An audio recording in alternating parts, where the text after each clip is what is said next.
बिस्मिल्लाहिर्रहमानिर्रहीम। अस्सलाम वालेकुम स्टूडेंट्स, कैसे हैं क्लास 9 आप लोग। उम्मीद करता हूँ आप सब ठीक होंगे। स्टूडेंट्स, आज हम अपनी एक्सरसाइज 8.2 का लास्ट क्वेश्चन जो है वो करने जा रहे हैं। ये हमारे पास एक्सरसाइज 8.2 है और इसका जो लास्ट पार्ट है और लास्ट क्वेश्चन जो है हमारे पास है 11। क्वेश्चन नंबर 11 इस 8.2 एक्सरसाइज का लास्ट क्वेश्चन है। तो अब जो है यहाँ पे हमारे पास रिड्यूस द इक्वेशंस, इन दो इक्वेशंस को हमने रिड्यूस करना है। तो पार्ट ए में एक इक्वेशन है 6x plus 8y minus 11 is equal to 0 और पार्ट बी में इक्वेशन है 4x minus 3y plus 9 is equal to 0। तो इन दोनों इक्वेशंस को इन 6 टाइप ऑफ फॉर्मेशन में इसको आपने लेके जाना है। तो 6 फॉर्मेशन में लाने के लिए इनकी जो इक्वेशंस हैं वो भी मैंने लिखी हैं और इन इक्वेशंस को कैसे लेके आएंगे तो हम जो है आज ये क्वेश्चन सॉल्व करके आपको दिखाएंगे। सो पार्ट 6 हैं, हर इक्वेशन के पार्ट 6 हमने कंप्लीट करने हैं। तो चलते हैं अपने सोल्यूशन की तरफ। क्वेश्चन नंबर 11 का पार्ट ए सॉल्व करने जा रहे हैं और पार्ट ए है हमारे पास 6x plus 8y minus 11 is equal to 0। और इस इक्वेशन, ये जो स्टैंडर्ड फॉर्म है इसकी, इसको 6 डिफरेंट फॉर्मेशंस में इसको जो है कन्वर्ट करना है या इसकी फॉर्म चेंज करनी है। तो जितनी भी फॉर्म्स यहाँ पे लिखी हुई हैं, जैसे फॉर एग्जांपल पार्ट 1 में स्लोप इंटरसेप्ट फॉर्म है, फिर 2 इंटरसेप्ट फॉर्म है, फिर पॉइंट स्लोप फॉर्म है, फिर 2 पॉइंट फॉर्म और फिर नॉर्मल फॉर्म और सिमेट्रिक फॉर्म। सो इनमें से 3 जो हैं ये मैंने यहाँ पे नीचे लिख दी हैं। स्लोप इंटरसेप्ट फॉर्म जो है ये हमारे पास होती है y is equal to mx plus C. 2 intercept form जो है वो x over a plus y over b is equal to 1 और पॉइंट स्लोप फॉर्म जो है y minus y1 is equal to m times x minus x1। So हमने इन formations के अंदर अपनी इस इक्वेशन को, जो कि 6x प्लस 8y माइनस 11 है, इसको लेके आना है। तो सबसे पहले मैं अपने पार्ट 1 की तरफ चलता हूँ और स्लोप इंटरसेप्ट फॉर्म में लेके आता हूँ। सबसे पहले मैं इक्वेशन जो है वो राइट डाउन कर लेता हूँ यहाँ पे। तो इक्वेशन है हमारे पास 6x plus 8y minus 11 is equal to 0। So जैसा कि आप देख सकते हैं कि स्लोप इंटरसेप्ट फॉर्म जो है इसमें y को सब्जेक्ट बनाया जाता है, y को इक्वेशन में आइसोलेट किया जाता है। तो यहाँ पे भी हमने ऐसा ही करना है कि y को हमने आइसोलेट कर लेना है। सो हम 8y जो है लेफ्ट हैंड साइड पे ही रहने देंगे, इज इक्वल टू बाकी दोनों टर्म्स को राइट हैंड साइड पे ले आएंगे। सो 6x यहाँ पे आके नेगेटिव 6x हो जाएगा और नेगेटिव 11 जो है वो प्लस 11। अब स्टूडेंट्स, हमने ये जो y का कोएफिशिएंट है 8, इससे हमने राइट हैंड साइड पे दोनों टर्मों को डिवाइड करना है। सो हम लिखेंगे y is equal to negative 6 over 8x plus 11 over 8। So ये हमारे पास इसकी जो है वो स्लोप इंटरसेप्ट फॉर्म आ चुकी है। लेकिन अभी जो है हमने पहले फ्रैक्शन को सिंप्लीफाई करना है, क्योंकि 6 और 8 जो है वो सिंप्लीफिकेशन रिक्वायरमेंट है इनकी। सो हम लिखेंगे y is equal to minus 2 के टेबल से दोनों जो है सिंप्लीफाई हो रहे हैं। तो 2 times 3 is 6 and 2 times 4 is 8, साथ में है x प्लस 11 और 8 जो है वो एज इज लिखा जाएगा। सो ये हमारे पास जो है पॉइंट स्लोप इंटरसेप्ट फॉर्म के अंदर हमारा इक्वेशन जो है वो आ चुकी है। सो ये है स्लोप इंटरसेप्ट फॉर्म। अब चलते हैं अपने नेक्स्ट फॉर्मेशन की तरफ, जिसमें जो है हमें 2 इंटरसेप्ट फॉर्म की शक्ल में अपनी इस इक्वेशन को लेके आना है। सबसे पहले मैं इक्वेशन को यहाँ पे राइट डाउन कर लेता हूँ। इक्वेशन है हमारे पास 6x plus 8y minus 11 is equal to 0। तो ये हमारे पास इक्वेशन है। हमने इसको 2 इंटरसेप्ट फॉर्म में, यानी ये जो येलो में मैंने यहाँ पे लिखा हुआ है, इस शक्ल में लेके आना है। तो इसमें लाने के लिए सबसे पहले जो नेगेटिव 11 है उसको राइट हैंड साइड पे लेके आया जाएगा। सो ये हो जाएगा हमारे पास 6x plus 8y is equal to 11। अब स्टूडेंट्स, यहाँ पे आप देख सक रहे हैं कि ये हमारे पास 1 जो है दिखाई दे रहा है। तो इसका मतलब ये हुआ कि हमने यहाँ पे 1 रहने देना है। और हमें मालूम है कि कोई भी नंबर लिखा हुआ हो उसके साथ अंडरस्टूड है कि 1 मल्टीप्लाई हो रहा होता है। सो 11 टाइम्स 1 इज़ 11, यानी कि कोई भी नंबर जो या कोई भी वैल्यू आप लिखेंगे, अंडरस्टूड है कि इसके साथ 1 जो है वो मल्टीप्लाई हो रहा होता है। तो हमने करना ये है कि 1 को यहीं रहने देंगे और 11 जो कि मल्टीप्लाई हो रहा है 1 से, इसको दूसरी तरफ ले जाके दोनों टर्मों को डिवाइड करेंगे। सो 1 को हमने राइट हैंड साइड पे रहने देना है और जो बाकी की जो टर्में हैं लेफ्ट हैंड साइड पे, इनको हमने 11 से डिवाइड करवाना है। तो 6 over 11x plus 8 over 11y। सो यहाँ पे स्टूडेंट्स हमने थोड़ी सी तब्दीली ये करनी है कि आप देख सकते हैं कि हमारे पास इक्वेशन में ये जो 2 इंटरसेप्ट फॉर्म की इक्वेशन है, ऊपर ओनली वेरिएबल्स हैं, यानी x हैं और y है न्यूमरेटर में। सो हमने भी कुछ ऐसा करना है कि न्यूमरेटर में ओनली x और y ही नज़र आए। ये जो नंबर्स हैं इसके कोएफिशिएंट्स, ये डिवीजन में नज़र आए हमें। तो हमने कुछ ऐसा करना है कि x और y जिस तरीके से यहाँ पे जो है एक्स और वाई न्यूमरेटर में है, हमने भी एक्स और वाई यहाँ पे न्यूमरेटर में लेके आना। सो इसका तरीका ये है स्टूडेंट्स कि आप क्लियरली देख सकते हैं कि हमें चूँकि एक्स को डिवाइड करना है उसके कोएफिशिएंट से। सो एक्स को हमने डिवाइड करना है उसके कोएफिशिएंट से।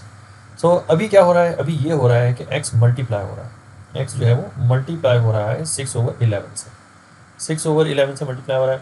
लेकिन जब हम डिवाइड करेंगे, ये साइन जब ये मल्टीप्लिकेशन के साइन चेंज होकर जब डिवीजन में जाएगा तो हमारे पास ये फ्रैक्शन जो होगी 6/11 ये रेसिप्रोकल हो जाएगी। सो अब हम लिखेंगे इसको 11/6। तो ये फ्रैक्शन जो है ये रेसिप्रोकल हो गई है। सो अब हम इसको लिख सकते हैं x डिवाइडेड बाई 11/6, यानी हम इसको इसी जो है मेथड में लिख सकते हैं जिस मेथड में हमारे पास ये टू इंटरसेप्ट फॉर्म में लिखा हुआ है, यानी x डिवाइडेड बाई इसका coefficient. So x divided by numerator में x आ गया। अब देखते हैं कि ये आपने डिवाइडेड बाय इस तरीके से लिखना है वर्टिकल फॉर्म में, और 11/6 जो है इसके डिनोमिनेटर में आ जाएगा। सो ये तरीक़ाकार है हमारे पास। अगर वेरिएबल्स हैं उनको अगर डिवीजन फॉर्म में लिखना हो, टू इंटरसेप्ट फॉर्म में लिखना हो, तो हम इस तरीके से इसको ला सकते हैं। ये जो है मैंने इसको कन्वर्ट कर दिया है फ्रॉम मल्टीप्लिकेशन टू डिवीजन। इसी तरीके से y जो है, y के साथ मल्टीप्लाई हो रहा है 8/11, 8/11 मल्टीप्लाई। आप देख सकते हैं कि 8/11 जो है वो y के साथ मल्टीप्लाई हो रहा है। सो अगर हमें जो है y जो है न्यूमरेटर में चाहिए तो y डिवाइडेड बाय b लिखना पड़ेगा। अगर हमें y न्यूमरेटर में चाहिए तो फिर हमें y डिवाइडेड बाय उसका कोएफिशिएंट लिखना पड़ेगा। तो y हम लिख लेते हैं, और डिवाइडेड बाय का साइन जब हम डालेंगे तो हमारे पास ये जो इसकी फ्रैक्शन है जो मल्टीप्लाई हो रही थी y से, ये रेसिप्रोकल हो जाएगी। तो ये हमारे पास हो जाएगा 11/8। तभी स्टूडेंट्स हम जो है y को न्यूमरेटर में इस तरीके से लिख सकते हैं कि y डिवाइडेड बाय 11/8। सो इस फॉर्म में हम जो है इसको लिख सकते हैं। हमारे पास 6/11 x की जगह पे अब हमने लिखना है x डिवाइडेड बाय 11/6। सो यहाँ पे हम लिखेंगे x डिवाइडेड बाय 11/6। आगे है हमारे पास प्लस का साइन, और y की 8/11 y की जगह पे हमने क्या लिखना है, y जो है न्यूमरेटर में लिखना है। y हमारे पास यहाँ पे न्यूमरेटर में आएगा, डिवाइडेड बाय 11/8। 11/8 जो है वो डिनोमिनेटर में आएगा, इज़ इक्वल टू 1। अब आप क्लियरली देख सकते हैं स्टूडेंट्स, हमारे पास जो कोएफिशिएंट्स हैं a और b, ये दोनों जो हैं वो डिनोमिनेटर में हैं, और वेरिएबल्स जो हैं x और y ये दोनों न्यूमरेटर में हैं। इस तरीके से हमने जो है इस डिवीजन मेथड में इसको डिवीजन फॉर्म में, टू इंटरसेप्ट फॉर्म में हमें लिखना है। और यहाँ पे राइट हैंड साइड पे हमारे पास यहाँ पे 1 है, तो यहाँ पे भी हमारे पास यहाँ पे 1 आ रहा है। बिल्कुल वही फॉर्म आ गई जो टू इंटरसेप्ट फॉर्म की होती है। सो ये है हमारा सेकेंड पार्ट का आंसर। अब चलते हैं अपने थर्ड पार्ट की तरफ। सो थर्ड पार्ट है हमारे पास यहाँ पे पॉइंट स्लोप फॉर्म। तो पॉइंट स्लोप फॉर्म की जो इक्वेशन है वो कुछ इस तरीके से बनती है, y minus y1 is equal to m से मुराद है स्लोप, m जो है रिप्रेजेंट करता है स्लोप को, तो m multiplied by x minus x1।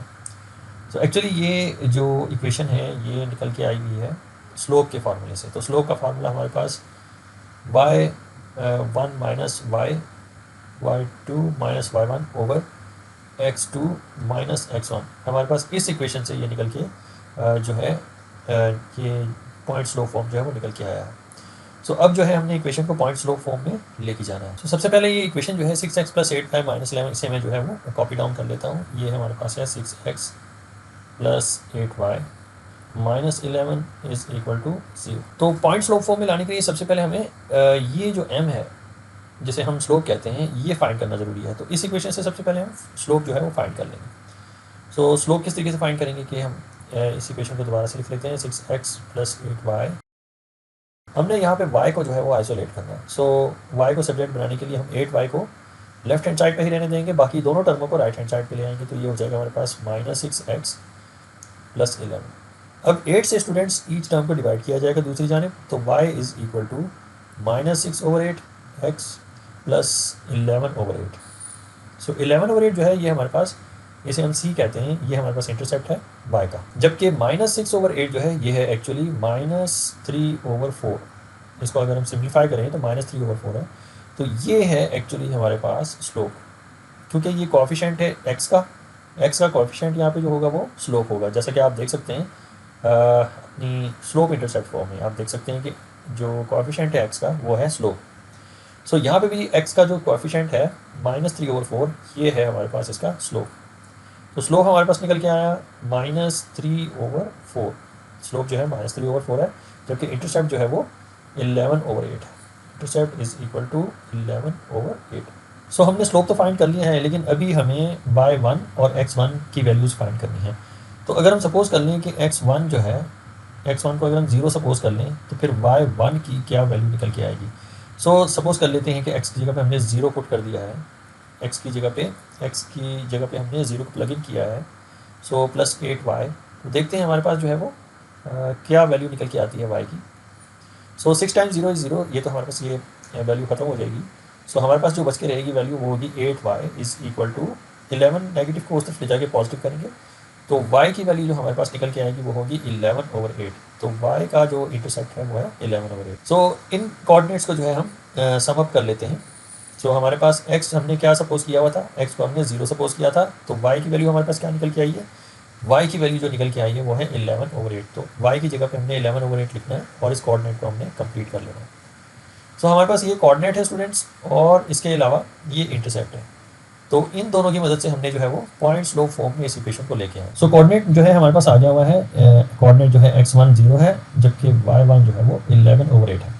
सो इन जो वैल्यूज़ हैं x और y की, इनको हम प्लग इन करेंगे अपनी इस इक्वेशन में, प्लस ये जो हमारे पास स्लोप है m, ये हमने फाइंड किया है -3/4। सो इस -3/4 को भी जो है हम अपनी इस इक्वेशन के अंदर प्लग इन करेंगे। तो y जो है एज इज लिखा जाएगा, हमने एज इट इज़ इसको लिखना है, माइनस का साइन ड्रॉ करेंगे, और y1 की जो वैल्यू है ये हमने ऑलरेडी कंप्यूट की हुई है, वो है 11/8। तो यहाँ पे y1 की जगह पे 11/8 आ जाएगा, इज़ इक्वल टू स्लोप हमारे पास है -3/4। तो यहाँ पे हमने -3/4 जो है वो m की जगह पे प्लग इन कर लिया।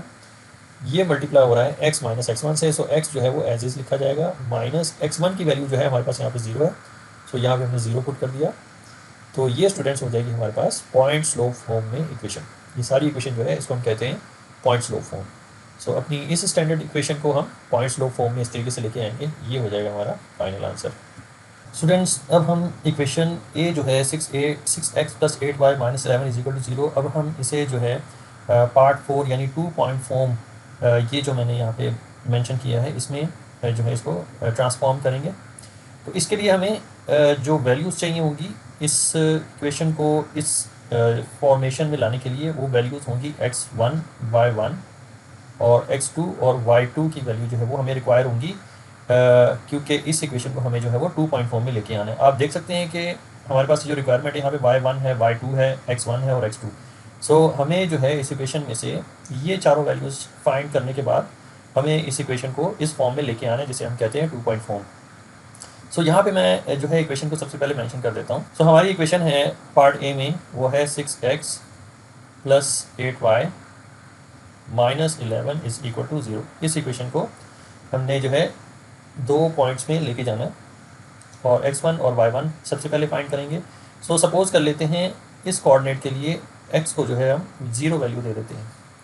यहाँ पे हम x को जब 0 वैल्यू देंगे तो हमारे पास y जो है वो क्या निकल के आएगा, उसे हम जो है कैलकुलेट कर लेते हैं। तो 6 टाइम्स x की जगह पे हमने 0 को प्लग इन किया, प्लस 8y -11 की जगह पे इस इक्वल टू 11 को दूसरी तरफ लेके जाएंगे तो ये हमारे पास 11 हो जाएगा।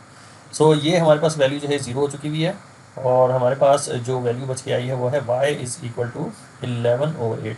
सो अगर हम x की वैल्यू 0 रखेंगे तो y जो है 11/8 हमारा आंसर आएगा।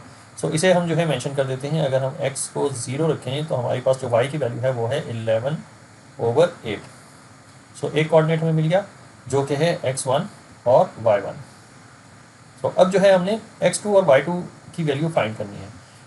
अगर आपको थोड़ा सा इसमें समझना है तो इसका तरीकाकार ये है कि अगर हम जो है प्लेन कर्व बनाएं, ये हमारे पास y एक्सिस है और ये हमारे पास x एक्सिस है। तो सबसे पहले हम क्या करते हैं कि x को 0 करते हैं। x को 0 करते हैं तो y के ऊपर कोई ना कोई पॉइंट आता है जिसमें x 0 होता है, और y जो है हमने अभी कैलकुलेट किया है वो है 11/8। सो ये 11/8 y की वैल्यू आ जाएगी। सो अगर हम y को 0 कर दें, y को अगर हम 0 कर दें तो यहाँ पे कोऑर्डिनेट में हमने y की जगह पे 0 लिखना है और x की वैल्यू हमने फाइंड कर ली। सो अब जो है हमने y की जगह पे 0 लिखना है इसी इक्वेशन में। सो इक्वेशन में दोबारा लिखता हूँ 6x + 8y। सो अब जो y है, y की जगह पे हमने 0 प्लग इन करना है, और हम देखेंगे कि हमारे पास जो वैल्यू निकल के आई है x की वो क्या है। सो इज़ इक्वल टू 11 मैंने लिखा, तो 6x is equal to 11। So x की वैल्यू निकल के आ जाती है 11/6। सो x की वैल्यू 11/6 है, जबकि y को हमने 0 कर दिया तो हमारे पास x जो है यहाँ पे हमने मेंशन करना है इसको 11/6। सो ये हमारे पास दो कोऑर्डिनेट्स आ चुके हैं, जिसमें ये जो है x1 है और ये y1, जबकि दूसरे कोऑर्डिनेट में ये x2 और y2।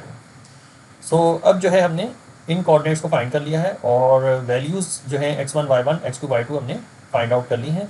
अब इन्हीं वैल्यूज़ को हमने इस इक्वेशन में पुट करके हमने इसको 2 पॉइंट फॉर्म में ट्रांसफॉर्म करके लिख देना है। सो अब जो है इसको समअप कर लेते हैं। सो स्टूडेंट्स, अब हम जो है वैल्यूज़ प्लगिंग करेंगे।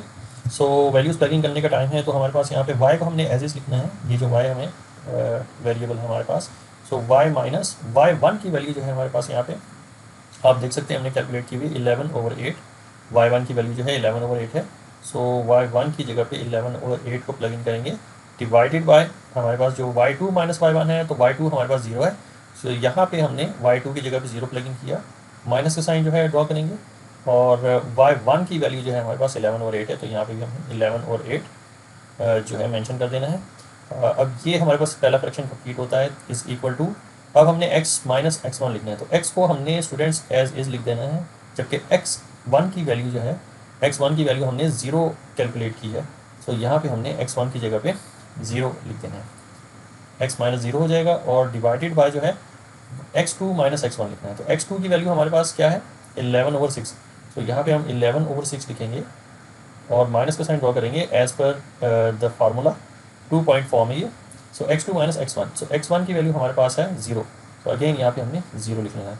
अब स्टूडेंट्स, हमने आज इसको जो है फर्दर सॉल्व नहीं करना, क्योंकि ये जो फॉर्मेशन है इक्वेशन की, इसे हम कहते हैं 2 पॉइंट फॉर्म। हमने इसे जो है इसी फॉर्म में रहने देना है, और ये हमारे पास जो है ट्रांसफॉर्मेशन आ जाएगी हमारी इस इक्वेशन की 2 पॉइंट फॉर्म के अंदर। सो ये हो जाएगा फिर हमारा फाइनल आंसर। स्टूडेंट्स, अब हम जो है अपनी इस इक्वेशन को, जो कि ए पार्ट में गिवन है, इसे हम नॉर्मल फॉर्म में लेके आएंगे। तो हमारे पास इक्वेशन है, सबसे पहले मैं इसको राइट डाउन कर लेता हूँ, 6x। सो अपनी इस नॉर्मल फॉर्म में लाने के लिए हमें कोसाइन थीटा, आप जैसे कि देख सकते हैं कि x कोसाइन थीटा है प्लस y साइन थीटा है इज इक्वल टू p, हमें इसको इस फॉर्म में लेके आना है। सो जैसा कि हम जानते हैं कि कोसाइन थीटा और साइन थीटा हमें फाइंड करना है, तो इसके लिए जो है हमें राइट एंगल ट्राइंगल ड्रॉ करना पड़ेगा, और इसके लिए हमें एक और वैल्यू फाइंड करनी पड़ेगी इसी इक्वेशन में से, और वो है स्लोप की वैल्यू। स्लोप की वैल्यू जो है हमने फाइंड करनी है सबसे पहले अपनी इस इक्वेशन में से, क्योंकि हमें जो है टैन थीटा फाइंड करना है। तो टैन थीटा जो है, जैसा कि हम जानते हैं, टैन थीटा किसके इक्वल होता है, टैन थीटा जो है वो परपेंडिकुलर ओवर बेस के इक्वल होता है, और टैन थीटा ही जो है वो स्लोप के इक्वल भी होता है।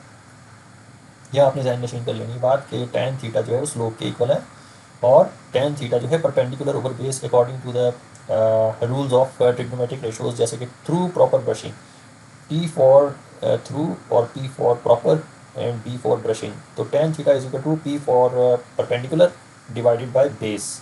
सो ये ट्रिग्नोमेट्रिक रेशो जो है हमने यहाँ पे अप्लाई करनी है, क्या फाइंड करने के लिए, स्लोप फाइंड करने के लिए। तो हम स्लोप पहले फाइंड करेंगे, क्योंकि स्लोप जो है वो टैन थीटा के भी इक्वल होता है, या दूसरे लफ्ज़ों में आप कह सकते हैं tan theta is equal to slope.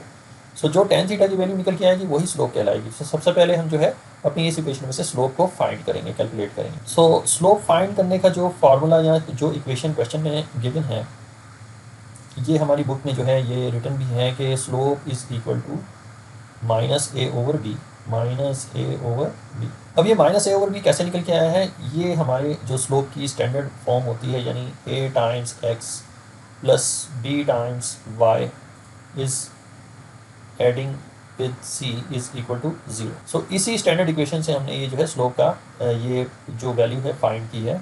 सो हमने जो है स्लोप जो है हमारे पास क्या होती है, अगर हम अपनी इस इक्वेशन को इस शक्ल में लेके आए कि y is equal to M X plus C, Y is equal to M X plus C, अपनी इस स्टैंडर्ड इक्वेशन को इस फॉर्म में लेके आए जहाँ पे y जो है आइसोलेटेड है, तो हमें स्लोप का जो है फार्मूला पता चल जाएगा, स्लोप की वैल्यू जो है वो फाइंड आउट हो जाएगी। सो अगर हम अपनी इस इक्वेशन को सॉल्व करें और यहाँ पे y को हमने आइसोलेट अगर करना है, तो हम लिखेंगे बी वाई, और बाकी दोनों टर्म्स को राइट हैंड साइड पे ले आएंगे, तो ये नेगेटिव ए एक्स हो जाएगा, और c जो है दूसरी तरफ जाके नेगेटिव c हो जाएगा।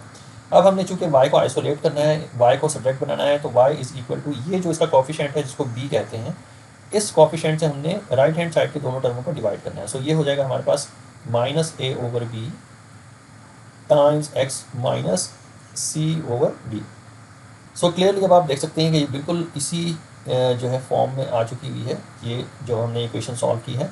सो m जो है हमारे पास x का कोएफिशिएंट होता है, तो यहाँ पे x का जो कोएफिशिएंट है वो है -a/b। सो प्रूव हुआ कि जो स्लोप होता है, slope is equal to -a/b के इक्वल होता है। तो इसी वजह से ये जो है हमारे पास बुक में एक जो है नेट रिजल्ट के तौर पे स्लोप की वैल्यू गिवन है, which is equal to m is equal to -a/b। So अगर आप चाहें तो इस इक्वेशन को जो है आप इस फॉर्म में ला के भी कैलकुलेट कर सकते हैं स्लोप को, या अगर आप चाहें directly m is equal to -a/b करके भी आप इसको सॉल्व करके स्लोप फाइंड आउट कर सकते हैं। सो अगर हम a एंड b की वैल्यूज पुट करें तो ये हमारे पास हो जाता है -a की वैल्यू होती है हमारे पास, जो x का कोएफिशिएंट होता है वो a की वैल्यू होती है, और b जो है हमारे पास y का कोएफिशिएंट होता है। सो a की जगह पे हमने 6 पुट करना है और b की जगह पे हमने 8 पुट करना है, तो इसका जो नेट रिजल्ट है -6/8 आ जाएगा। और ये -6/8 जो है वो tan थीटा के इक्वल होता है, जैसे कि मैंने आपको अभी भी बताया कि tan थीटा किसके इक्वल होता है, tan थीटा जो है वो स्लोप के इक्वल होता है, और tan की वैल्यू होती है परपेंडिकुलर डिवाइडेड बाय बेस।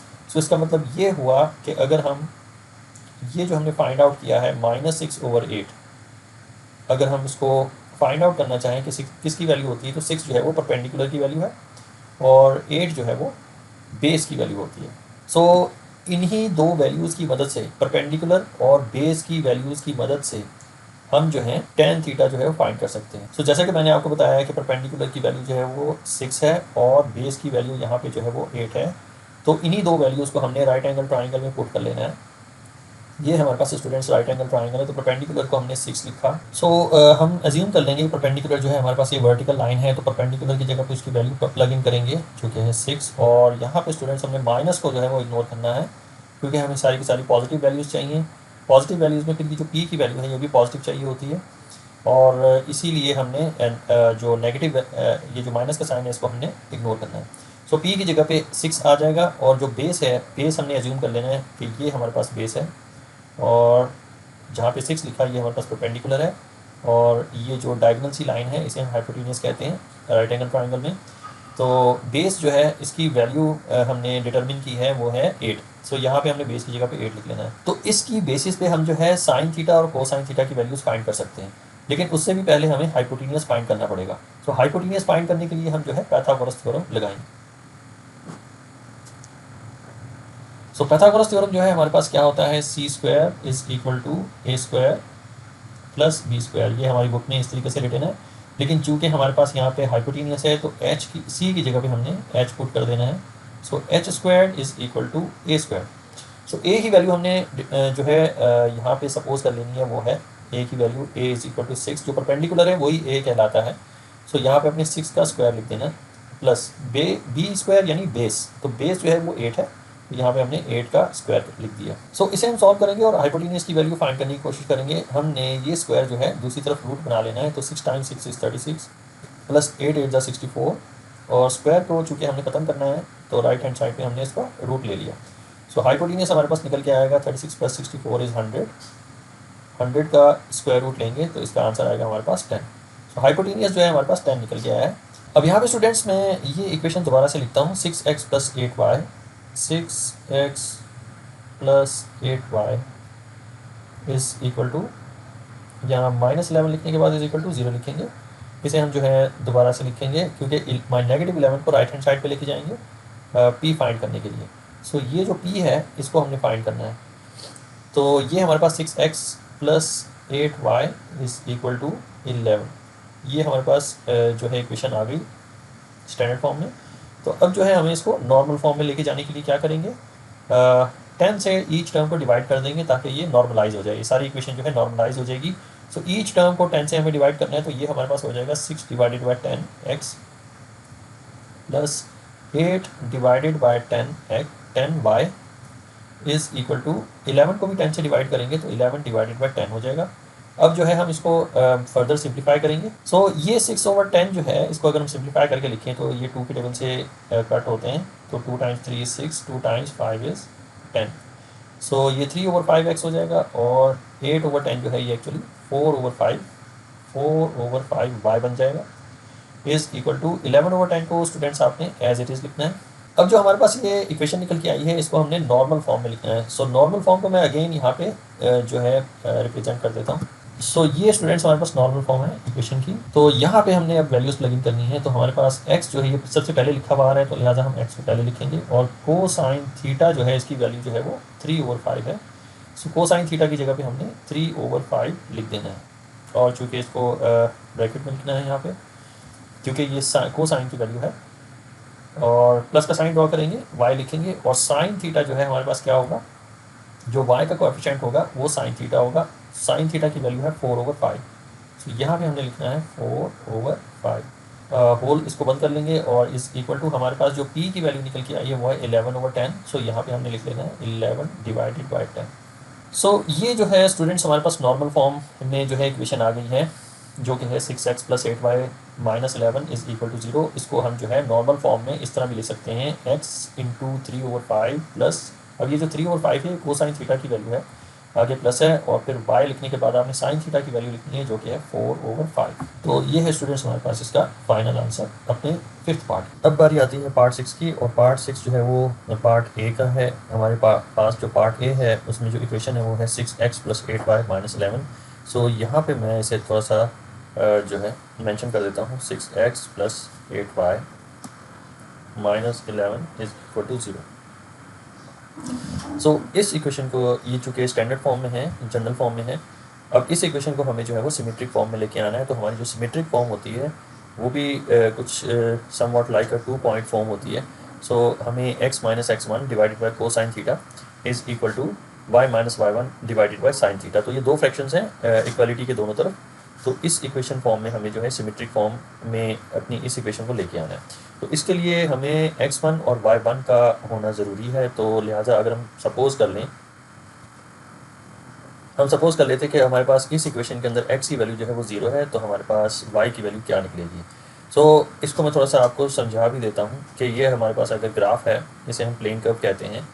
तो प्लेन कर्व में हमारे पास अगर x को 0 कर दें, यानी कि y की लाइन के ऊपर, y की नंबर लाइन के ऊपर कहीं पे भी हम पॉइंट जो है सपोज कर लेते हैं, तो यहाँ पे x हमेशा 0 होता है। एक बार फिर से आपको बताता चलूँ, ये हमारे पास y एक्सिस है और ये हमारे पास x एक्सिस है, ये हमारे पास x नेगेटिव एक्सिस है और ये हमारे पास जो है वो y नेगेटिव एक्सिस है। सो y की नंबर लाइन के ऊपर कोई भी पॉइंट अगर आएगा तो वहाँ पे x 0 होगा और x की नंबर लाइन पे जो भी पॉइंट आता है यहाँ पे हमारे पास y जो है हमेशा 0 होता है। x की नंबर लाइन पे y हमेशा 0 होता है और y की नंबर लाइन के ऊपर हमेशा x जो है वो 0 होता है। सो हम सपोज़ कर लेते हैं कि अगर x की वैल्यू 0 है तो हमारे पास y की वैल्यू क्या निकलेगी। तो ऑब्वियसली y की वैल्यू जो है वो नंबर लाइन के ऊपर कोई ना कोई इसकी वैल्यू निकलती होगी। हम इस इक्वेशन की मदद से इसको फाइंड आउट कर लेते हैं। तो इक्वेशन है हमारे पास 6x + 8y - 11। तो हमें x की जगह पे 0 पुट करना है। सो y की वैल्यू निकालने के लिए हमने x की जगह पे 0 पुट कर दिया और प्लस 8y लिखेंगे, प्लस 8y और 11 को जो है दूसरी साइड पे लेके जाएंगे। सो ये हो जाएगा हमारे पास पॉजिटिव 11। अब जो है हमारे पास जो दो टर्में निकल के आई हैं वो है 8y = 11। फर्स्ट टर्म जो है वो ख़त्म हो जाएगी, 6 टाइम्स 0 जिससे मल्टीप्लाई होकर 0 ही आंसर आएगा। सो y जो हमारे पास निकल के आ रहा है वो होगा 11/8। सो हमारे पास जो कोऑर्डिनेट बना, हमने सपोज़ किया था कि x की वैल्यू 0 है, तो हमारे पास y की वैल्यू जो है वो 11/8 निकल के आई है। तो फर्स्ट जो वैल्यू होती है हमेशा कोऑर्डिनेट की वो x होती है, इसे हम x1 कहेंगे। और जो सेकंड वैल्यू जो होती है कोऑर्डिनेट की वो हमेशा y की वैल्यू होती है और इसे हम कह देते हैं ये y1 है। सो इस तरीके से हमने जो है इस कोऑर्डिनेट को फाइंड आउट कर लिया है अपनी लाइन की इक्वेशन को फाइंड करने के लिए, जो कि सिमेट्रिक फॉर्म में होगी। सो अब बारी आती है साइन की और कोसाइन थीटा की, cosine theta and sign theta की। तो इसके लिए मैं आपको जो है एक तरीका बताता हूँ कि सबसे पहले मैं जो है इक्वेशन को जो है यहाँ पे रिप्रेजेंट करता हूँ 6x + 8y - 11 is equal to 0। तो सबसे पहले हमें जो है इस इक्वेशन में से sine theta cos theta find करने के लिए इस इक्वेशन की स्लोप फाइंड करनी पड़ेगी। तो सबसे पहले हम इसकी स्लोप फाइंड करेंगे। तो स्लोप आप जो है बुक में फार्मूला इसका लिखा हुआ है, स्लोप को हम जो है m से रिप्रेजेंट करते हैं और इसका फार्मूला है -a/b। स्लोप का जो फार्मूला है वो है -a/b। और ये जो स्लोप का फार्मूला है ये हमारे पास जो इक्वेशन होती है ना स्टैंडर्ड फॉर्म में, y = mx + c, तो ये स्टैंडर्ड फॉर्म में जो इक्वेशन होती है इसमें से जो m की वैल्यू होती है यही स्लोप कहलाती है, इसी को ही हम जो है वो स्लोप कहते हैं। तो ये स्लोप जो है, ये जो फार्मूला है m = -a/b, ये इसी में से निकल के आया है। मैंने आपको अपनी पिछली क्वेश्चन के अंदर भी ये एक्सप्लेन किया था कि जो जनरल फॉर्म होती है इक्वेशन की वो होती है ax + by + c = 0। तो यहाँ से अगर हमें स्लोप फाइंड करना है तो स्लोप फाइंड करने के लिए हम जो हैं वैल्यूज़ को राइट हैंड साइड पे लेके जाएंगे। अपनी जो स्लोप होती है वो x का कोएफिशिएंट होता है। अब जो है हमें ax को दूसरी तरफ लेके जाना है, क्योंकि हमें इस मेथड में इक्वेशन को लेके आना है, इस फॉर्म में लेके आना है। सो यहाँ पे हम जो है ax को दूसरी साइड पे अगर ले जाएं तो ये हमारे पास by = ax उस तरफ जाके -ax हो जाएगा और +c उस तरफ जाके -c हो जाएगा। अब यहाँ पे स्टूडेंट्स हमने, चूँकि हमें इस फॉर्म में लेके आना है इक्वेशन को, तो लिहाजा y को आइसोलेट करना है, तो y को हमने सब्जेक्ट बना लिया और इसका जो कोएफिशिएंट है b, इससे हमने दोनों टर्मों को जो राइट हैंड साइड पे हैं इनको डिवाइड करना है। तो यहाँ पे हमारे पास -a/b x आ जाएगा और -c/b हमारे पास इसका इंटरसेप्ट आ जाएगा। तो आप क्लियरली देख सकते हैं कि x का जो कोएफिशिएंट है -a/b है और -a/b जो है x का जो कोएफिशिएंट है वो स्लोप कहलाता है। तो स्लोप = -a/b। सो ये इस तरीके से निकल के आया है -a/b। इसको मैंने थोड़ा सा आपको एक्सप्लेन यहाँ पे किया। सो a की वैल्यू हमारे पास है यहाँ पे 6 और b की वैल्यू है 8। सो 8 और 6 इसको हमने प्लग इन करना है अपनी स्लोप की इक्वेशन में। तो स्लोप = -a की जगह पे हमने 6 लिखना है और b की जगह पे हमने 8 लिखना है। और इसको अगर हम सिंप्लीफाई करें तो हमारे पास ये -3/4 इसका नेट रिजल्ट निकल के आता है। 2 के टेबल से हमने इसको सिंप्लीफाई कर दिया। सो स्लोप हमारे पास जो निकल के आया है वो -3/4 है। सो अब जो है हमने स्लोप भी फाइंड कर लिया है जो कि -3/4 है और कोऑर्डिनेट जो है हमने वो भी फाइंड कर लिया है 0 और 11/8। तो 0 जो है वो x1 है और एक्चुअली 11/8 जो है वो y1 है। अब यहाँ पे स्टूडेंट्स चूँकि सिमेट्रिक फॉर्म जो है हमारे पास कोसाइन थीटा फाइंड करना है, साइन थीटा फाइंड करना है, तो यहाँ पे हम एक राइट एंगल ट्राइंगल बना लेते हैं। सो ये एक राइट एंगल ट्राइंगल है और स्लोप जो है जैसा कि हम जानते हैं स्लोप m से रिप्रेजेंट होता है और m जो है वो tan थीटा के इक्वल भी होता है, क्योंकि चूँकि हमारे पास ये जो ट्रिग्नोमेट्रिक रेशो है tan थीटा की, ये हमें स्लोप को ज़ाहिर करती है।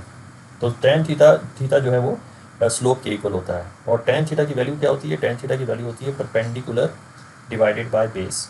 ये हमारे पास tan थीटा की वैल्यू होती है।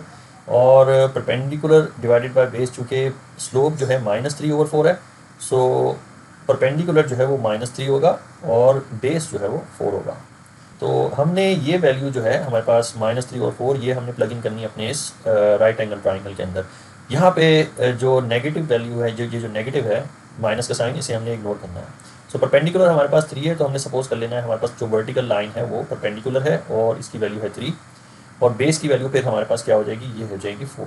सो अगर हमें हाइपोटेनियस फाइंड करना है, हाइपोटेनियस हमें इसलिए फाइंड करना है क्योंकि हमारे पास कोसाइन थीटा की वैल्यू होती है curly brown hair base divided by hypotenuse.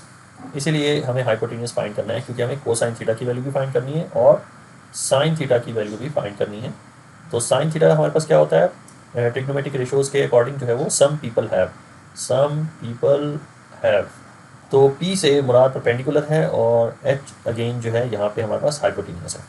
सो इन दोनों वैल्यूज़ को फाइंड आउट करने के लिए, कोसाइन थीटा और साइन थीटा को फाइंड करने के लिए हमें हाइपोटेनियस की ज़रूरत है। यही वजह है कि हमने राइट एंगल ट्राइंगल बनाया और हाइपोटेनियस को जो है हमने फाइंड आउट करना है through Pythagoras theorem. So Pythagoras theorem जो है, according to Pythagoras theorem, hypotenuse square is equal to a का स्क्वायर यानी परपेंडिकुलर स्क्वायर कर लेते हैं प्लस बेस का स्क्वायर। सो ये हमारे पास पाइथागोरस थ्योरम है, हमने वैल्यूज प्लग इन करनी है और हाइपोटेनियस को फाइंड आउट कर लेना है। So hypotenuse square is equal to perpendicular जो है हमारे पास 3 है, तो 3 को हमने स्क्वायर कर लेना है। ये स्टूडेंट्स हमारे पास परपेंडिकुलर है और ये इसको हमने सपोज किया हुआ है कि ये हमारे पास बेस है। सो आगे चलेंगे और प्लस का साइन ड्रॉ करने के बाद बेस की वैल्यू जो है वो 4 है, 4 को प्लग इन करना है अपनी इस इक्वेशन के अंदर, तो 4 का हम कर लेंगे स्क्वायर। सो हम इसे फर्दर सिंप्लीफाई करते हैं, x square 3 3 are 9 plus 4 4 are 16, 9 plus 16 जो है हमारे पास आंसर आता है इसका 25 is equal to hypotenuse square.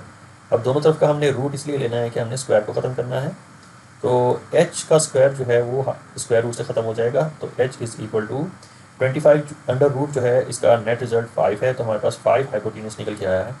सो हमने यहाँ पे 5 को प्लग इन करना। अब कोसाइन की वैल्यू क्या होती है हमारे पास, कोसाइन जो है वो बेस डिवाइडेड बाय हाइपोटेन्यूस होता है, तो बेस हमारे पास जो है वो 4 है और हाइपोटेन्यूस जो है वो 5 है। सो यहाँ पे हम क्या लिखेंगे, कोसाइन थीटा की वैल्यू 4 डिवाइडेड बाय 5।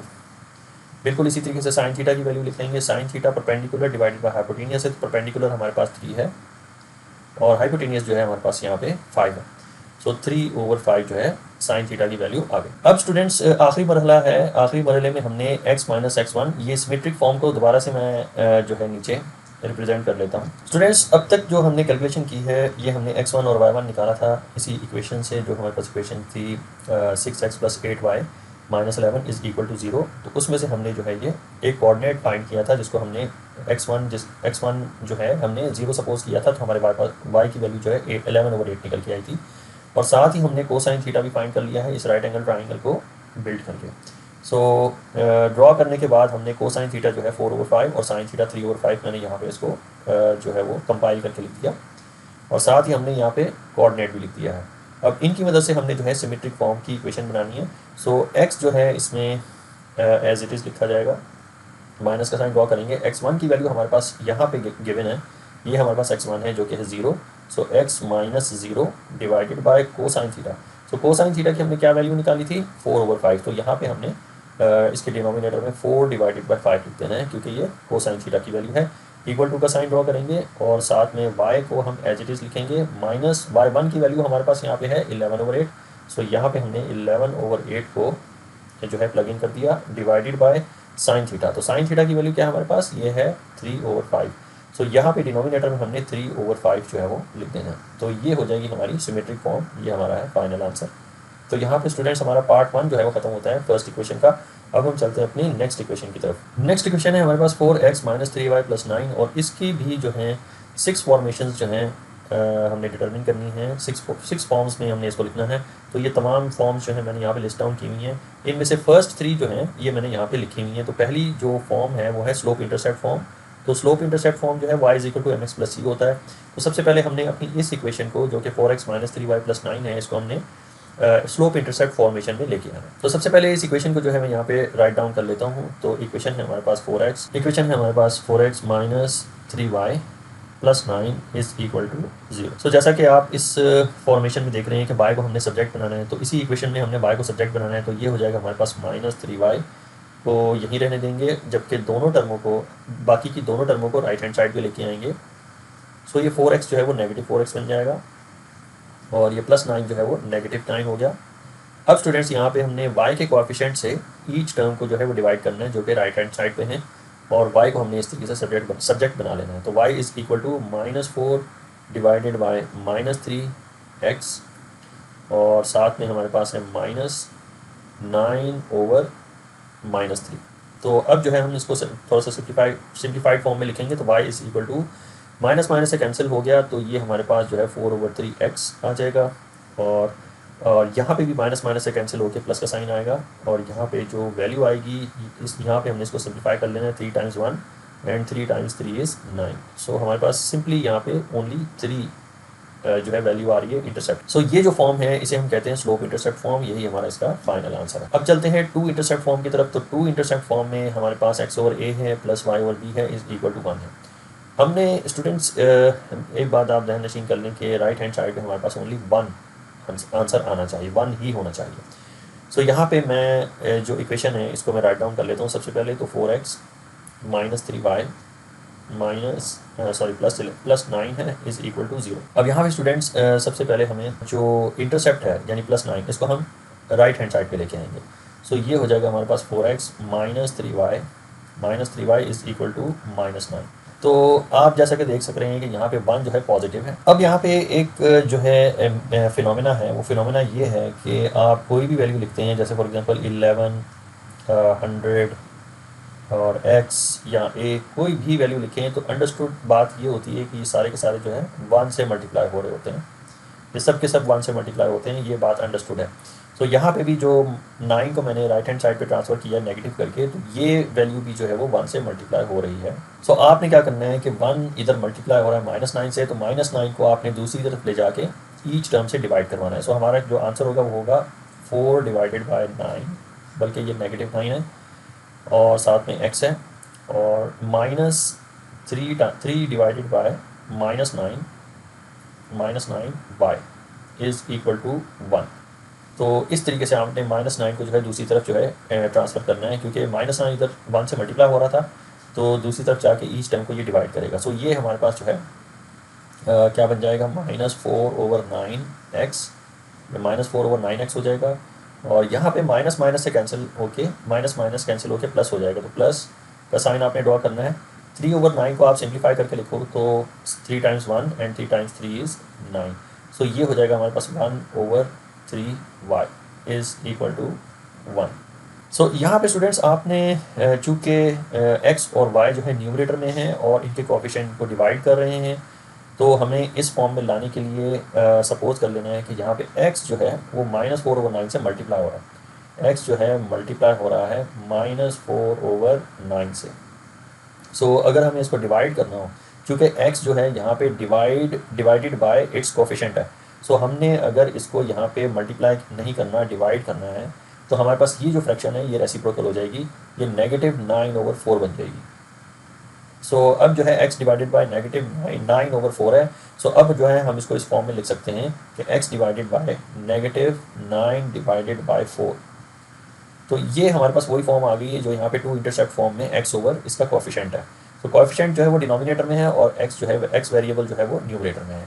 तो बिल्कुल इसी तरीके से आपने इसको जो है वो कॉपी डाउन कर लेना है। सो हमारे पास यहाँ पे -4/9x की जगह पे, यहाँ पे चूँकि हमने x/a लिखना है, तो हमने ऑलरेडी यहाँ पे इसको डिटर्मिन किया है, तो x डिवाइडेड बाय x जो है न्यूमरेटर में आ गया और इसका कोएफिशिएंट जो है वो डिनोमिनेटर में आ जाएगा -9/4। बिल्कुल इसी तरीके से आपने प्लस का साइन ड्रॉ करके बिल्कुल यही काम जो है y के साथ भी करना है। y के साथ जो है 1/3 मल्टीप्लाई हो रहा है।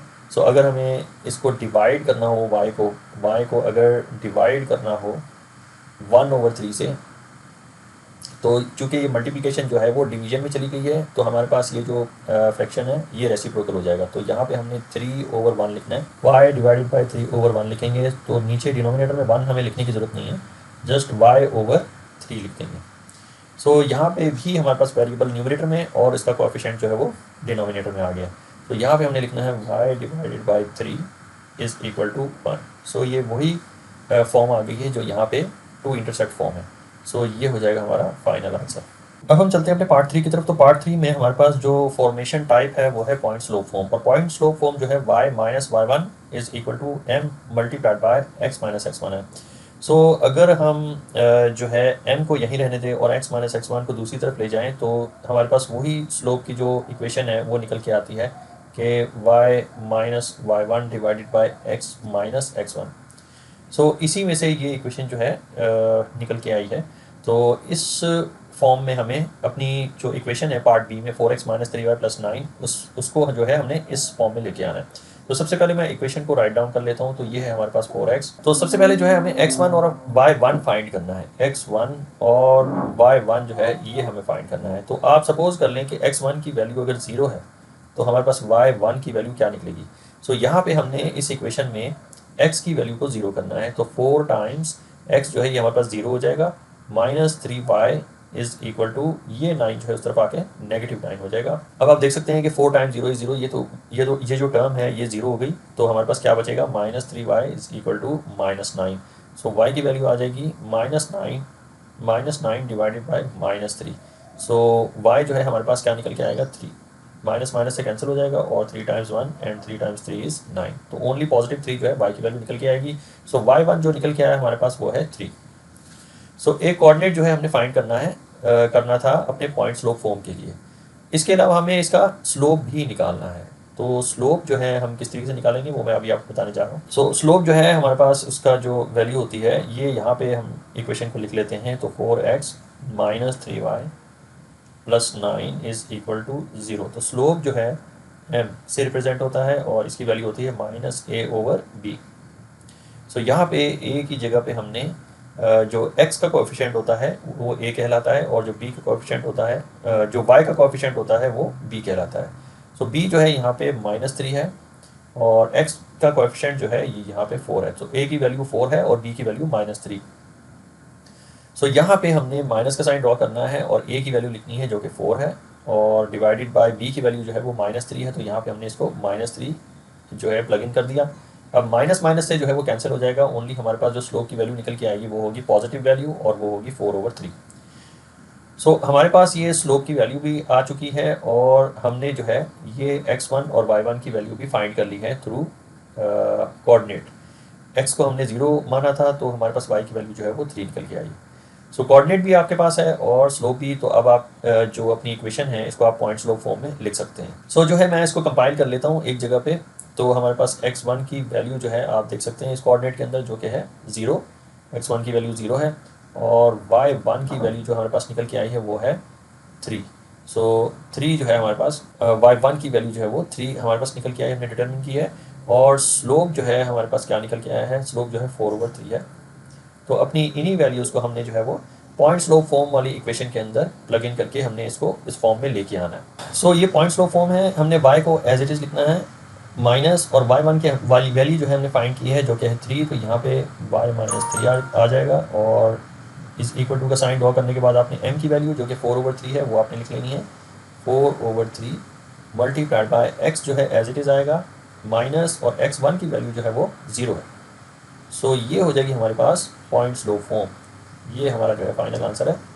हमने अपनी इस इक्वेशन को पॉइंट स्लोप फॉर्म की फॉर्मेशन में कन्वर्ट कर दिया है। स्टूडेंट्स अब हम शुरू करने जा रहे हैं पार्ट डी का 4 जो सेक्शन है और 4 सेक्शन में जो है वो 2 पॉइंट फॉर्म में हमें इक्वेशन को लेके आना है और पार्ट डी में जो इक्वेशन है वो है 4x - 3y + 9। तो सबसे पहले मैं इसको राइट डाउन कर लेता हूँ। सो ये पार्ट डी की इक्वेशन है, इसे हमने लेके आना है 2 पॉइंट फॉर्म में। तो जैसा कि आप देख सकते हैं कि 2 पॉइंट फॉर्म जो है फ्रैक्शन में है और ये इक्वेशन है, इसमें ये एक इक्वेशन है और दोनों साइड्स पे इसके फ्रैक्शन है। और हमने जो है चूँकि यहाँ पे y2 और x2 और x1 और y1 ये तमाम मौजूद हैं। तो सबसे पहले हमें जो है वो इनकी रिक्वायर्ड जो कोऑर्डिनेट्स हैं वो फाइंड करने हैं, यानी x1 और x2 फाइंड करना है और फिर y1 और y2 फाइंड करना है। तो इसके लिए सबसे पहले इक्वेशन में हमने x को सबसे पहले 0 करना है। फॉर एग्जांपल x को अगर हम 0 करें तो हमारे पास y की रिक्वायर्ड जो वैल्यू है वो क्या निकलेगी।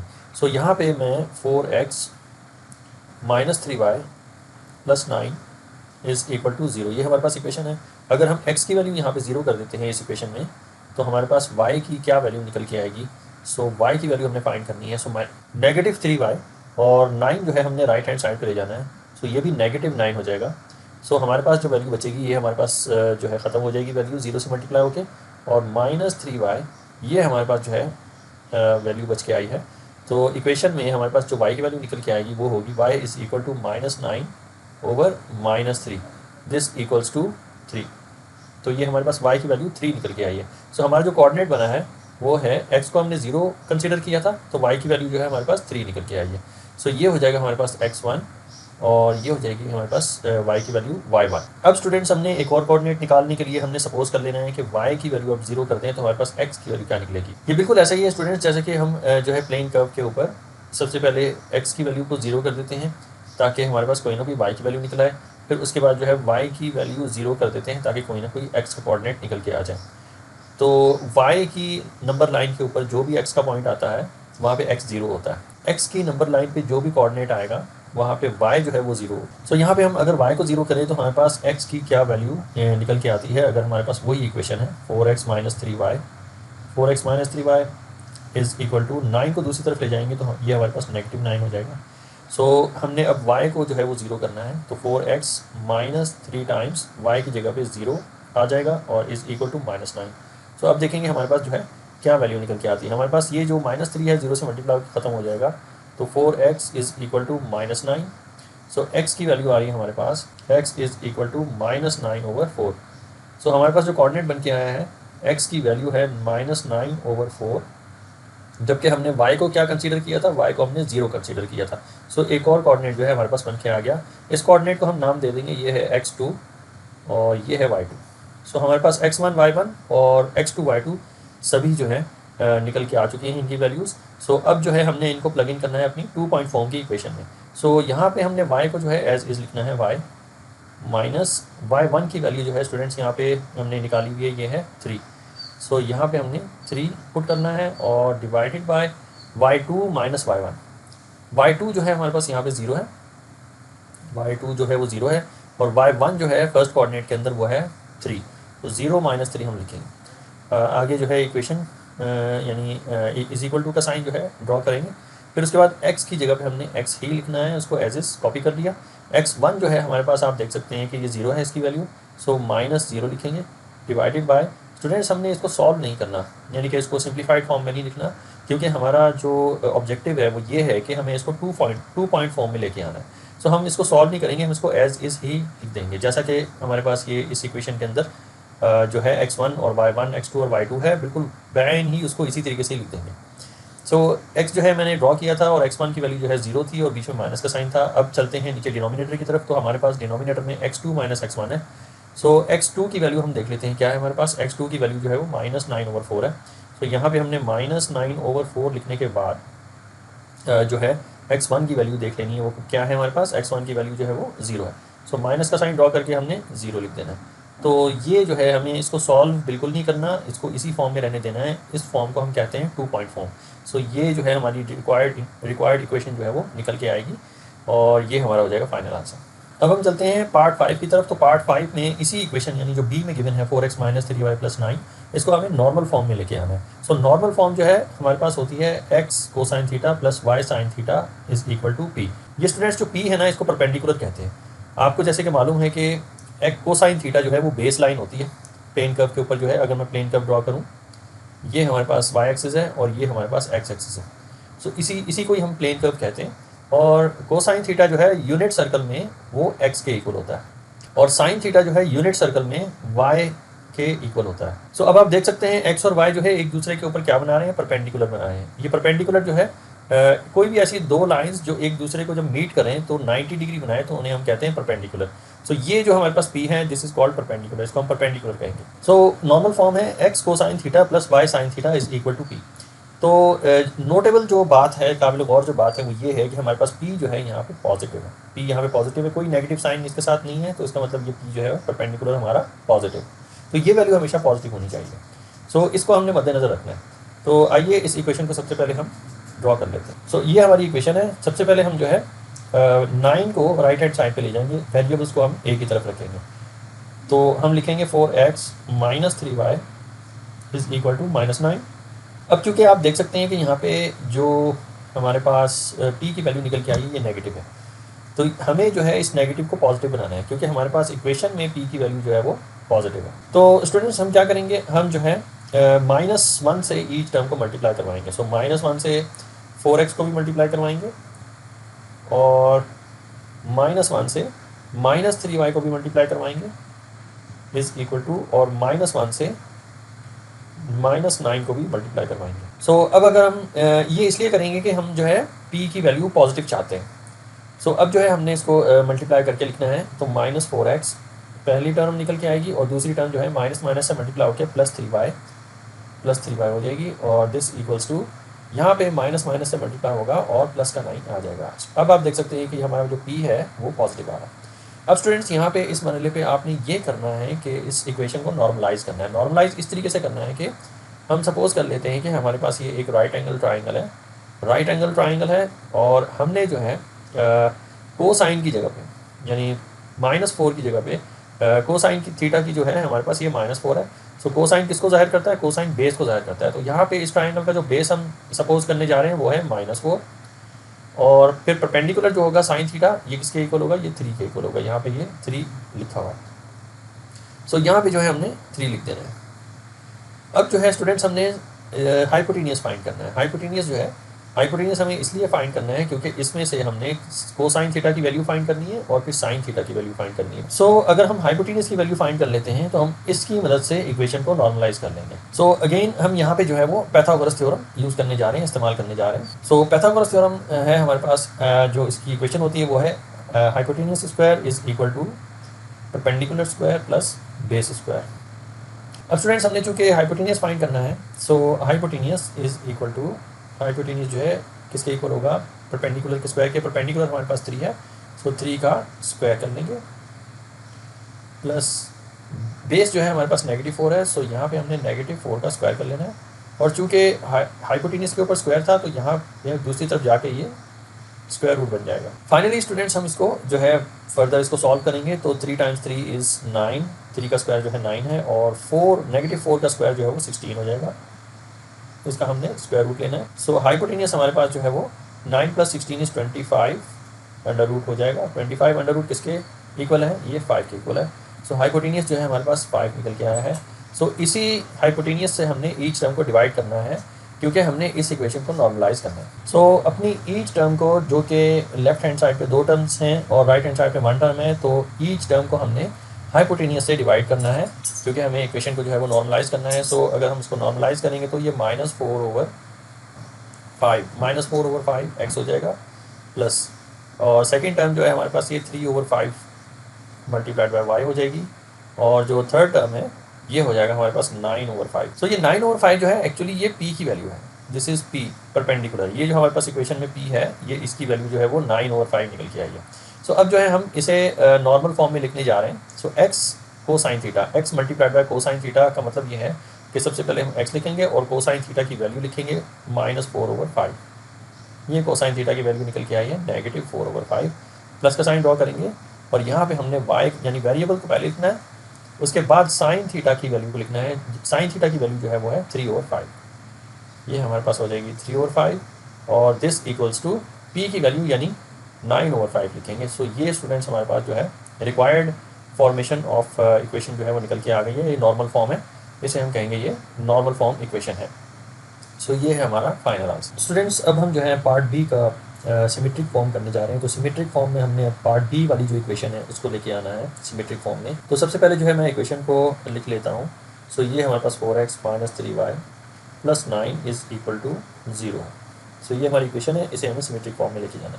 तो सिमेट्रिक फॉर्म की रिक्वायरमेंट्स क्या है, सबसे पहले हम ये देखेंगे सिमेट्रिक फॉर्म की रिक्वायरमेंट्स। एक तो हमारे पास x1 और y1 है, यानी ये कोऑर्डिनेट हमें फाइंड करना है x1 y1, और दूसरा हमें जो फाइंड करना है वो है cosine theta and sign theta. तो सबसे पहले जो है हम कोऑर्डिनेट फाइंड कर लेते हैं, x1 क्या है और y1 क्या है। सो x1 और y1 की वैल्यू पहले फाइंड कर लेते हैं।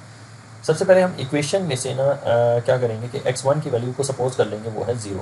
x1 की वैल्यू को सपोज कर लेंगे कि वो 0 है, और तो y1 की वैल्यू जो है हम कैलकुलेट कर सकते हैं।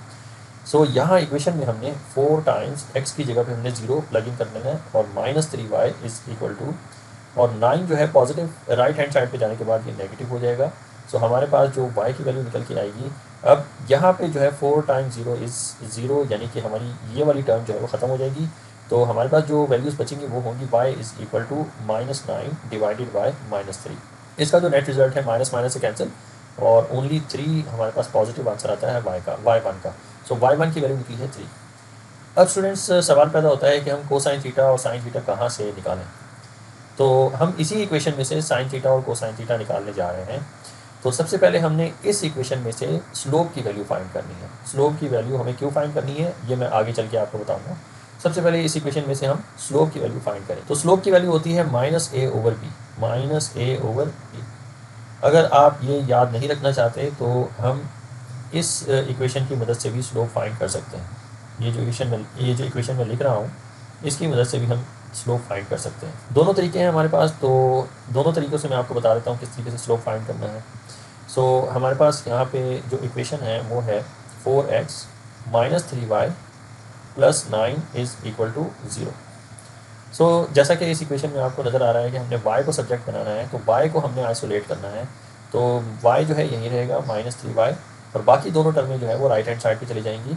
सो ये 4x जो है -4x और 9 जो है ये -9 हो जाएगा। अब चूँकि हमें y की जो है आइसोलेट करना है, y को सब्जेक्ट बनाना है, तो y यहीं पे रहेगा, जबकि इसका जो कोएफिशिएंट -3 है, -3 राइट हैंड साइड पे दोनों टर्मों को डिवाइड करेगा। तो हमने लिखना है यहाँ पे -4/-3x, और फिर हमने लिखना है -9/-3।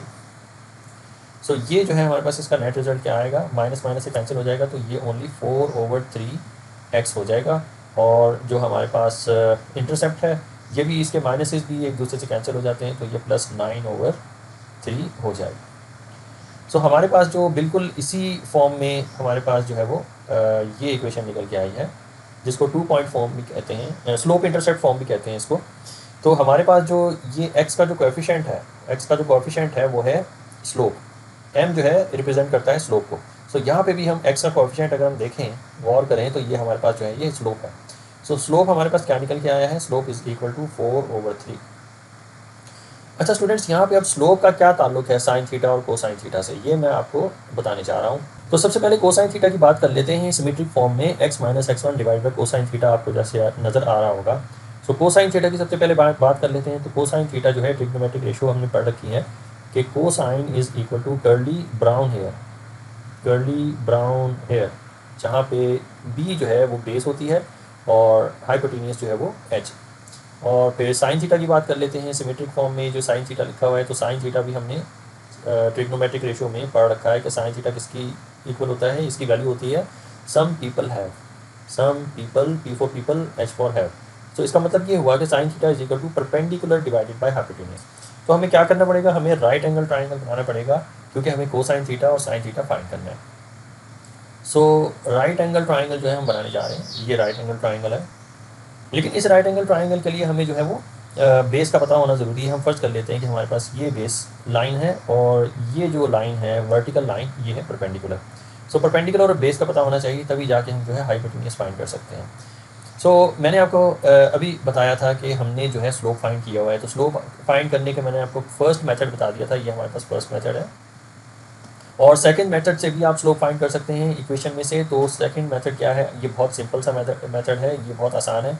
आपने जस्ट जो है m लिखने के बाद, माइनस लिखने के बाद a की वैल्यू पुट करनी है। a की वैल्यू स्टूडेंट्स हमारे पास ये जो इक्वेशन है, यहाँ पे मैं इसको राइट डाउन कर लेता हूँ, 4x - 3y + 9 is equal to 0। अब स्टैंडर्ड इक्वेशन क्या होती है हमारे पास, स्टैंडर्ड इक्वेशन होती है ax + by + c is equal to 0। तो इसका मतलब ये हुआ कि x का जो कोएफिशिएंट है वो होता है a। सो a किसके इक्वल है, 4 के इक्वल है। और b का जो y का जो कोएफिशिएंट होता है उसको हम कहते हैं b। तो फिर b किसके इक्वल हो जाएगा, b इक्वल हो जाएगा, आप देख सकते हैं ये -3 के इक्वल हो जाएगा। तो b इज इक्वल टू -3। सो हमारे पास a और b अगर निकल आते हैं तो हमने अपनी इस इक्वेशन में इसको प्लग इन करना है। तो यहाँ पे हम m is equal to -a/b। सो a की वैल्यू हमारे पास 4 है और डिवाइडेड बाय b की वैल्यू हमारे पास -3 है, b इज इक्वल टू -3। तो अब आप देख सकते हैं कि बाहर भी नेगेटिव है, अंदर भी नेगेटिव है, तो नेगेटिव नेगेटिव से मल्टीप्लाई होते प्लस हो जाएगा, तो हमारे पास स्लोप की वैल्यू निकल के आएगी 4/3। सो ये सेकंड मेथड है स्लोप को फाइंड करने का। तो दोनों मेथड ही आसान है और कोई इसमें मुश्किल नहीं है। तो इस मेथड से भी हमारे पास वही आंसर निकला है 4/3, और फर्स्ट मेथड से भी हमारे पास 4/3 आंसर निकला है। तो स्लोप तो हमने निकाल लिया, लेकिन इसका ताल्लुक क्या है कोसाइन थीटा से और साइन थीटा से। तो इसका ताल्लुक मैं आपको ज़ाहिर कर दूं कि स्लोप जो होता है वो tan थीटा के इक्वल होता है। स्लोप हमेशा tan थीटा के इक्वल होता है, क्योंकि ये हमें परपेंडिकुलर लाइंस की रेशो बता रहा होता है। सो slope is equal to tan theta, और tan थीटा किसके इक्वल होता है, जैसा कि हमने जो है ट्रिग्नोमेट्रिक रेशियोज में पढ़ रखा है कि through proper brushing, E for proper, B for brushing, मतलब इसका ये हुआ कि tan theta is equal to perpendicular divided by base, perpendicular divided by base. तो जैसा कि हमने स्लोप की वैल्यू निकाली है 4/3, तो tan थीटा भी जो होगा वो भी 4/3 के इक्वल होगा। tan थीटा भी जो है वो भी 4/3 के इक्वल होगा, क्योंकि यहाँ पे स्लोप जो है वो tan थीटा के इक्वल है, तो उनकी वैल्यूज़ भी सेम होगी। तो इसका मतलब ये हुआ कि tan थीटा में जो परपेंडिकुलर है वो रहेगा 4, तो यहाँ पे हमने 4 को प्लग इन करना है। और बेस जो है tan थीटा में ये किसके इक्वल होगा, ये 3 के इक्वल होगा। तो यहाँ पे हमने 3 पुट कर लेना। सो हमें पता चल गया कि tan थीटा में परपेंडिकुलर क्या है और बेस क्या है। तो यहाँ पे हमने जो राइट एंगल ट्राइंगल बना रखा है, यहाँ पे परपेंडिकुलर जो है हमारे पास वैल्यू निकल के आई है वो है 4। जैसा कि यहाँ पे मैंने आपको जो है डिटरमिन करके दिखाया कि tan theta is equal to perpendicular over base, जहाँ पे परपेंडिकुलर की वैल्यू 4 है और बेस की वैल्यू 3 है। सो यहाँ पे हमने पुट कर लेना है बेस की वैल्यू को, जो कि है 3। सो अगर हमें परपेंडिकुलर मालूम हो जाए और बेस मालूम हो जाए तो हम हाइपोटेन्यूज को फाइंड कर सकते हैं। हाइपोटेन्यूज को हम फाइंड कर सकते हैं थ्रू पाइथागोरस थ्योरम। सो यहाँ पे हमने पाइथागोरस थ्योरम लगा के हाइपोटेन्यूज फाइंड करना है। सो ये हमारे पास इक्वेशन है पाइथागोरस थ्योरम की, hypotenuse squared is equal to base squared plus perpendicular squared. So base और परपेंडिकुलर हमने ऑलरेडी फाइंड किया हुआ है। बेस जो है हमारे पास 3 है और परपेंडिकुलर जो है हमारे पास 4 है। सो हमने इनकी वैल्यूज़ को प्लग इन करना है। तो यहाँ पे बेस जो है 3 है, तो 3 का स्क्वायर हम ले लेंगे, ये 3 का स्क्वायर हो जाएगा, प्लस परपेंडिकुलर लेंगे तो ये 4 का स्क्वायर हो जाएगा। This equals to hypotenuse square. So अब हम इसको सिंप्लीफाई करेंगे further. So hypotenuse square is equal to 3 square यानी 9 और 4 का स्क्वायर जो है वो 16 है। So hypotenuse square is equal to 25। अब हमने दोनों तरफ का जो है वो स्क्वायर रूट ले लेना है ताकि स्क्वायर को ख़त्म किया जा सके। तो हमारे पास जो है hypotenuse is equal to 25 under root is 5। So hypotenuse जो है 5 यूनिट्स निकल के आया है, यहाँ पे हमने 5 यूनिट्स को लिख देना है। तो अब जो है हम साइन थीटा और कोसाइन थीटा की वैल्यू फाइंड कर सकते हैं। सो हमारे पास कोसाइन थीटा की वैल्यू क्या है, हमारे पास क्या होती है कि वो base divided by hypotenuse. So again मैं यहाँ पे इसको मेंशन कर दूँ कि cosine theta is equal to base divided by hypotenuse. So base हमने कितना है, हमारी ट्राइंगल में ये जो मैंने डायग्राम बनाया है इसमें बेस जो है वो 3 है। सो बेस की जगह पे 3 को प्लग इन करेंगे और हाइपोटेन्यूज यानी जो हमने अभी कैलकुलेट किया है पाइथागोरस थ्योरम के जरिए से वो है 5। सो हाइपोटेन्यूज की जगह पे 5 आ जाएगा। सो कोसाइन थीटा की वैल्यू निकल के आई है 3/5। अब जो है हमने साइन थीटा की वैल्यू फाइंड करनी है। तो sine theta is equal to, जैसा कि हमने यहाँ पे इसको मेंशन किया हुआ है, sine theta is equal to perpendicular over hypotenuse. So यहाँ पे perpendicular over hypotenuse sine theta की वैल्यू लिखेंगे और परपेंडिकुलर इस ट्राइंगल में जो है वो 4 है। सो पी की जगह पे हमने 4 को प्लग इन करना है और हाइपोटेन्यूज जो है हमने उसकी जगह पे 5 को प्लग इन करना है। सो साइन थीटा की वैल्यू निकल के आई है 4/5। प्लस हमें और क्या चीज़ चाहिए थी, हमें जो है x1 और y1 की वैल्यू चाहिए थी। x1 और y1 की वैल्यू जो हमने वो भी कैलकुलेट की हुई है, वो है 0 और 3। सो यहाँ पे मैं इसको मेंशन कर देता हूँ कि x1 जो है, x1 हमारे पास 0 है और y1 जो है ये हमारे पास जो है वो 3 है। सो ये कोऑर्डिनेट भी जो है हमें मालूम है। तो इन तमाम इन्फॉर्मेशन की मदद से हम जो है सिमेट्रिक फॉर्म में इक्वेशन को ला सकते हैं। सो सिमेट्रिक फॉर्म में लाने के लिए हम क्या करेंगे, जैसा कि आप देख सकते हैं सिमेट्रिक फॉर्म में x माइनस x1 है। सो इसमें आपने x को एज इट इज़ लिखना है, इसमें कोई चेंज नहीं करनी। और माइनस का साइन ड्रॉ करने के बाद x1, ये x1 की वैल्यू क्या है हमारे पास, एक्चुअली ये है 0। इसे हमने जो है वो एज्यूम कर लिया था कि x1 0 है, तो y की वैल्यू, y1 की वैल्यू हमारे पास क्या निकल के आई थी, 3 निकल के आई थी। जो है हम अपनी इस इक्वेशन से हमने x और y की वैल्यू निकाली थी, x1 और y1 की वैल्यू। सो x को हमने 0 एज्यूम किया था, तो हमारे पास y की वैल्यू जो है वो 3 निकल के आई थी। सो ये वो कोऑर्डिनेट है, इसको जो है हम यूज़ करेंगे अपनी सिमेट्रिक फॉर्म इक्वेशन बनाने के लिए। सो सिमेट्रिक फॉर्म में x माइनस x1 है। सो x को मैंने एज इज लिखना है, तो x1 की वैल्यू जो है वो 0 है। तो यहाँ पर हमने 0 पुट कर दिया, डिवाइडेड बाय, अब आप देख सकते हैं सिमेट्रिक फॉर्म में डिनोमिनेटर में आप देख सकते हैं पहली फ्रैक्शन के डिनोमिनेटर में कोसाइन थीटा है। सो कोसाइन थीटा की वैल्यू हमने क्या फाइंड की है, वो है 3/5। सो यहाँ पे आपने कोसाइन थीटा की वैल्यू प्लग इन कर देनी है, जो कि है 3/5। अब बाद में जो है हमारे पास इसके सेंटर में जो है इक्वल टू का साइन है, इक्वल टू का साइन ड्रॉ करने के बाद एक और फ्रैक्शन है हमारे पास, ये है y माइनस y1। y को आप एज इट इज़ लिखेंगे, माइनस लिखेंगे, और y1 की वैल्यू जो है हमारे पास यहाँ पे जो हमने निकाली है वो है 3। सो यहाँ पे आपने 3 पुट कर दिया और डिवाइडेड बाय साइन थीटा। तो साइन थीटा की हमने वैल्यू फाइंड की है, वो है 4/5। तो यहाँ पे डिनोमिनेटर में हमने 4/5 लिख देना है। तो ये जो है स्टूडेंट्स हमारे पास सिमेट्रिक फॉर्म में इक्वेशन आ जाएगी। तो ये है हमारा फाइनल आंसर। आई होप आपको ये बहुत अच्छे तरीके से समझ में आ गया होगा। मैंने बहुत डिटेल और कॉन्सेप्चुअल वाइज जो है आपको एक्सप्लेन किया है। अगर आपको ये वीडियो अच्छी लगी, पसंद आई, तो इसको लाइक, शेयर और सब्सक्राइब ज़रूर करें।